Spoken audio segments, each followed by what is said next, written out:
మీ ఎలాంటి వ్యాపార ప్రకటనలకైనా వెంటనే మా ఛానల్ సంప్రదించండి. అందరికీ నమస్కారం. మన ఛానల్ వీక్షిస్తున్న వాళ్ళందరూ వాళ్ళ కుటుంబ సభ్యులతో చల్లగా సుఖంగా ఉండాలని ఆ సురా 33 కోట్ల దేవతలకి మనస్ఫూర్తిగా ప్రార్థిస్తున్నాను. సర్వే జన సుఖినో భవంతు.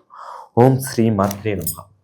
అయితే ఈ రోజున మనం మీనా రాశి వారికి ఫిబ్రవరి మాసంలో ఏ విధానంగా ఉండబోతుందో అనే యొక్క విషయాన్ని పూర్తిగా సమాచారిద్దాం. ఈ యొక్క విషయంలో మీరు ఈ వీడియోని పూర్తిగా చూడండి, మీకు అన్ని రకాలైన విషయాల గురించి పూర్తి క్లారిటీ వస్తుంది. ఈ మీనరాశి వారికి ముఖ్యంగా వాళ్ళ జీవితం, వాళ్ళ జీవిత సంకల్పం, ప్రేమ సంకల్పం, వైవాహిక జీవితం, కళ్యాణంలో కొన్ని సమస్యలు రాబోతున్నాయి. ఉద్యోగ వ్యాపారంలో కూడా కొన్ని సమస్యలు రాబోతున్నాయి. వాహన ప్రయాణాల్లో కూడా కొన్ని ఇబ్బందులు అనేవి జరగబోతున్నాయి. అవన్నీ విషయాల గురించి పూర్తి పరిశీలన చేద్దాం. మీకు ఇన్ని రకాలుగా నేను ఎందుకు చెబుతున్నానంటే, మీకు సమస్యలు ఎక్కువగా కనిపిస్తున్నాయి.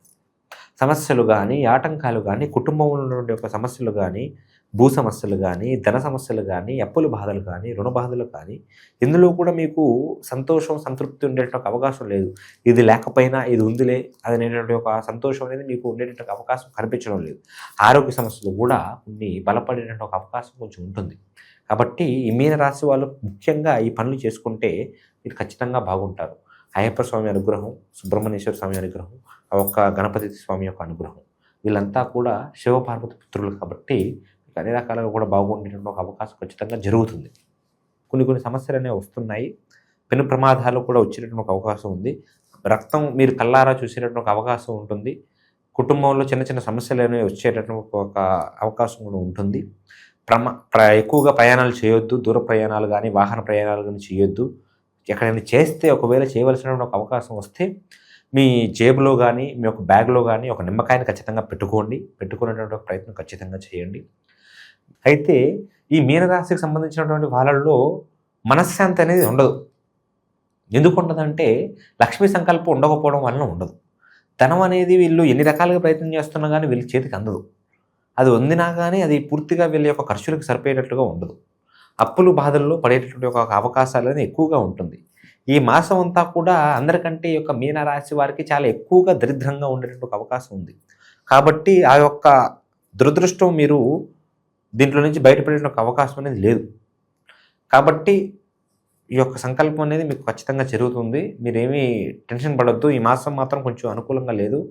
కాకపోతే ఈ యొక్క మీనరాశి వారికి సంబంధించిన వాళ్ళకి మనశ్శాంతి అనేది చాలా వరకు కోల్పోతారు. కుటుంబ సమస్యల వలనో, స్నేహితుల వలనో, లక్ష్మీ సంకల్పం లేకపోవడం వలనో, కొత్త వస్తువులు అనవసరంగా కొనడం వలనో, ఎన్ని ఉన్నా కానీ ఏదో లేనటువంటి ఒక సంతృప్తి లేకుండా బ్రతుకునేటువంటి ఒక బ్రతుకుపోతుంది. మీనరాశి వారికి అన్ని రకాలుగా కలిసి వచ్చే యోగ్యత అనేది లేదు. భూలాభం కూడా ఉండేటువంటి ఒక అవకాశం అనేది తక్కువగా ఉంది.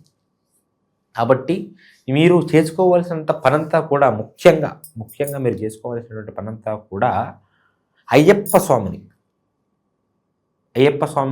మీరు పూజ చేసుకోవడం వలన మీ దగ్గరలో ఏదైనా అయ్యప్ప స్వామి గుడి ఉంటే గుడికి వెళ్ళండి. దగ్గరలో ఉన్న ఒక 5-10 కిలోమీటర్ల దూరంలో ఉన్న ఒక రోజున అయ్యప్ప స్వామి గుడికి ఖచ్చితంగా వెళ్ళండి. అది బుధవారం అయితే మరీ మంచిది.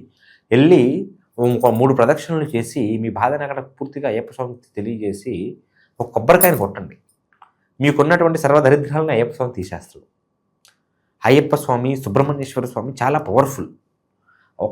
కుదిరితే అయ్యప్ప స్వామి ఆలయాల్లో కొన్ని ఆలయాల్లో సుబ్రహ్మణ్యేశ్వర స్వామి యొక్క ఆలయం కూడా ఉంటుంది. అక్కడ కూడా మీరు కుదిరితే ఆయన యొక్క సందర్శనం కూడా చేసుకొని మీ యొక్క మనస్సుని పూర్తిగా అక్కడ విప్పి చెప్పి ఒక 5-10 నిమిషాల పాటు ఒక ఆలయంలో కూర్చోండి. లేదు మీకు మీ దగ్గరలో ఆలయం లేదు అని అనుకుంటే మీ ఇంట్లో సుబ్రహ్మణ్యేశ్వర స్వామి యొక్క పటానికి కానీ, అయ్యప్ప స్వామి యొక్క పటానికి కానీ పూజ చేసుకున్నటువంటి ఒక ఏర్పాటు చేసుకోండి.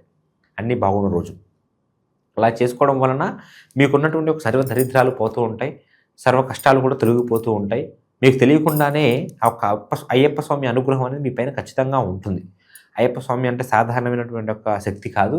ఆ యొక్క శక్తి విధానం అనేది మీకు ఒకసారి ఆయన పూజించడం ద్వారా 100% అర్థమయ్యేటువంటి ఒక అవకాశం ఖచ్చితంగా ఉంటుంది. మీ మనసులో కొంచెం ఆందోళన, భయం ఏదో తెలియనటువంటి ఒక శక్తి మిమ్మల్ని లాగేస్తున్నట్టుగా, ఏ ప్రయత్నం చేస్తున్నా కానీ అది ఫలించకుండా చేసేటటువంటి ఒక అవకాశం అనేది కొంచెం ఉంటుంది. నరదృష్టి, నర ఉప్పెన కూడా మీ పైన ఎక్కువగా ఉంటుంది. మీ కుటుంబం పైన, మీ పైన, మీ పిల్లల పైన ఎక్కువగా ఉంటుంది. దాని గురించి మీకు కళ్ళదృష్టి గణపతి అనేటువంటి ఒక దొరుకుతూ ఉంటుంది. మీ పూజ గది, మీ యొక్క దగ్గరలో ఉన్నటువంటి పూజా సామాగ్రి స్టోర్స్లో. కాబట్టి ఆ కళ్ళదృష్టి గణపతిని మీ ఇంటికి కట్టేటువంటి ఒక అవకాశం ఖచ్చితంగా చేయండి. అది ఒక 5-10 నిమిషాల పని, అది పెద్ద కష్టమేం కాదు. అది ఖచ్చితంగా చేసుకోండి. మీకు నరదృష్టి లేకుండా ఆ ఒక్క కళ్ళదృష్టి గణపతిని కొట్టిపడేస్తాడు. కాబట్టి ఆ యొక్క పనిని ఖచ్చితంగా చేసుకోనండి. మీరు ఎన్ని రాక్షస బొమ్మలు పెట్టుకున్నా, ఎన్ని కోతి దృష్టి బొమ్మలు పెట్టుకున్నా, కళ్ళ దృష్టి గణపతికి ఉన్నటువంటి పవర్ అనేది వాటికి ఉండదు. ఆ యొక్క దృష్టి యంత్రాన్ని ఖచ్చితంగా చుట్టుకోండి. ఖచ్చితంగా మీకు అన్ని రకాలుగా కూడా బాగుంటుంది. వివాహం గురించి ఏదైనా ప్రయత్నాలు చేస్తున్నా కానీ ఈ యొక్క మాసంలో మీరు ఏం చేయమాకండి. చేస్తే కొన్ని సమస్యల తర్వాత బాధపడుతుంటారు. కాబట్టి ఈ యొక్క సమయంలో ఎటువంటి ప్రయత్నాలు చేయొద్దు. ప్రేమ విషయంలో ఉన్న వాళ్ళు కూడా కొన్ని చిన్న చిన్న సమస్యలు అనేవి ఎదుర్కొనాల్సిన అవకాశం ఉంటుంది. కాకపోతే ఈ సమస్యలు పెద్దగా మారి అయ్యేటటువంటి ఒక అవకాశం కూడా లేదు. గోరుతో వచ్చిన సమస్యలు గొడ్డుతోనే పోయేటటువంటి ఒక అవకాశం అనేది జరిగేటటువంటి మార్గం కనిపిస్తుంది. కాబట్టి ఈ యొక్క పనులు మీరు ఎప్పుడు ఎట్టి పరిస్థితుల్లో మిస్ అవ్వద్దు. చెడు అలవాట్లకి ఖచ్చితంగా దూరంగా ఉండండి.